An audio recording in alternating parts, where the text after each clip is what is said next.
Ubisoft is always in the news and not for positive reasons. Just a few weeks ago, a Ubisoft executive said gamers needed to get comfortable not owning their games for subscriptions to take off, and now the Ubisoft CEO says Skull and Bones is a quadruple A game while defending its $70 price tag. I have a few things to show off, but before we get into the topic, if you enjoy the content I create, check out the links in the description, follow me on social media, and consider supporting through Patreon or via YouTube memberships. Now, a lot of games are unfortunately $70.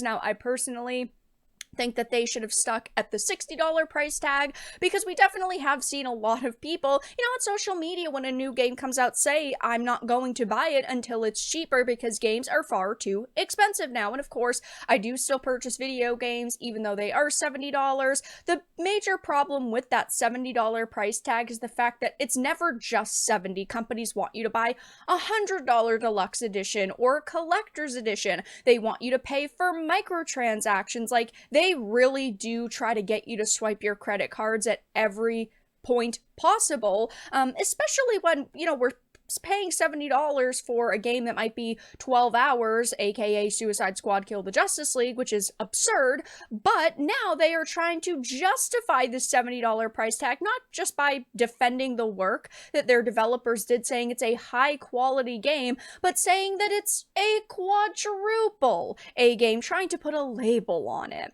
It says Skull and Bones is just over a week away from release, and barring any further delays, will be sailing the high seas on February 16th. And with the game's upcoming release, it was a big part of Ubisoft's most recent conference call that discussed their Q3 sales for the fiscal year. In a Q&A session during the call, the CEO, of course, was asked how he would justify Skull and Bones' premium $70 price tag despite it having live service elements that would benefit from a free-to-play model. This game has way too many negative things going for it. But according to him, Skull and Bones will set you back a hefty $70 because it's a fully fledged game. Wow. That's so crazy. I'm so grateful that they charged me $70 and are actually giving me a full experience. I guess they do deserve some kind of recognition for that, right? For doing what, the bare minimum?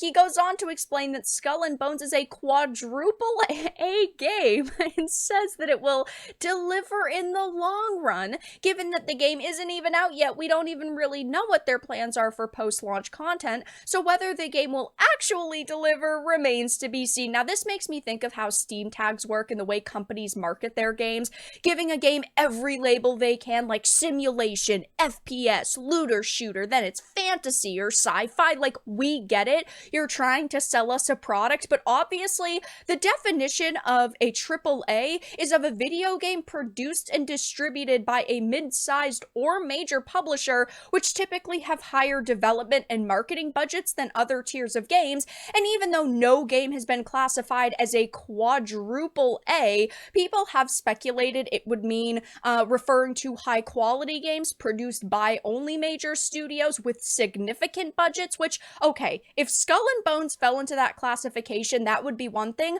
but this game had a budget of $120 million, which, yes, is a hefty chunk of change, but you don't see companies like Sony running around saying Spider-Man 2 is a quadruple A game, even though it had a $300 million budget. You didn't see CD Projekt Red saying Cyberpunk 2077, a game with a $400 million budget, was a quadruple A, or even Bethesda with Starfield that had a $400 million budget. Like, that is not what is happening right now. I think the only companies that could normalize this term are Microsoft Bethesda with Elder Scrolls 6 or Rockstar with GTA 6, and we're years away from those releases, so it's why we're all laughing at Ubisoft, because they're known for scummy microtransactions being shoved into mediocre games with terrible UIs and short main quest lines. Like, we're not talking about groundbreaking games here, and Skull and Bones probably won't be any different. This is a game that I personally years ago was relatively excited for. I now have no plans to play it at launch because I have been underwhelmed with what we've seen, and you might feel different. You might think that this is going to be a fantastic game, which is great. I hope that you play it, and I hope that you enjoy it, but I've got to be honest, its open betas have been met with mixed reviews. It's been delayed 4 times at this point, and it looks quite different from what we originally expected the game to be like, so there's really no reason to trust Ubisoft either with this game or their other games, and he could have just said,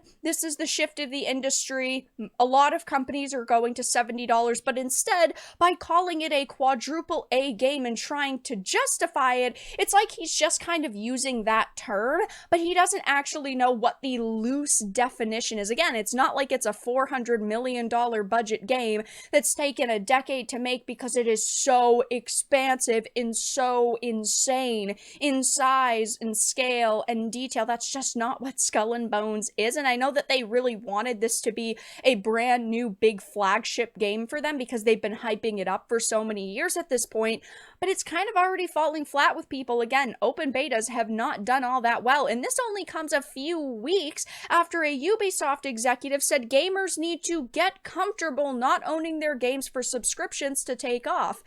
Now, of course, the only logical response I have to this is if purchasing isn't owning, piracy isn't stealing. They are telling us to get comfortable with not owning our games, but that is never going to be the case. When we are spending hundreds to thousands of dollars a year on a product, we deserve to actually own it. It is so unfortunate that these individuals think that they can just command us around and demand us get comfortable with not owning our games, when of course that is never going to happen. And this guy is the director of subscriptions at Ubisoft, so of course he's going to come out and say something like this because his job depends on subscriptions taking over and for people getting comfortable with this, but that is just not going to happen. You are never going to get everybody to accept that, oh yeah, you're spending hundreds of dollars on games, but you're never going to own them. It's why we are fighting back as much as we can against the all-digital takeover. It is inevitable, but we can at least try to prolong it as long as possible so there may be protections for consumers in the future. Obviously, I'm always weary of government regulation, but I'm a big supporter of consumer advocacy, and digital goods need to be protected by government regulation. It's the only thing that can be done. I talked about this recently in terms of Sony's new monopoly. They're shutting down Funimation, but if you purchased anything on Funimation, you do not have access to that anymore. When Funimation is shut down in only a few months, you lose access to all of those purchases that you made, which of course is just disgusting. And again, I just think that, even though I'm weary of government regulation, it's really the only thing that can be done here. And as you can see, Ubisoft is no stranger to controversy, to saying things that the general gaming community would not agree with, and there really isn't a lot of support on social media for the CEO, and also this statement. Again, you can call your game whatever you want, but we also have a right to laugh at it, and if, the rock stars and the Microsofts are not calling their games quadruple A, even though they far better fit the definition, your game doesn't really deserve that either, and this is just some way to market this title and to get people more comfortable with the idea of a $70 price tag, even though, again, unfortunately, a lot of companies have already shifted to this price, but it's just kind of pathetic to see this game that's been delayed multiple times for multiple years, a game that right now isn't doing all that good with its open betas, that is less than a week away from release, is getting kind of roasted, and this is their response, that it's a quadruple A game and it deserves to be this price tag. But that's all that I really had to discuss in this video. Let everyone know your thoughts in the comment section down below. If you enjoyed this and of course found it important and informative, make sure to give it a like, share it, and subscribe to the channel. And of course, if you didn't, make sure to give it a dislike. I appreciate your support either way, but I will talk to you all again in the next video really soon.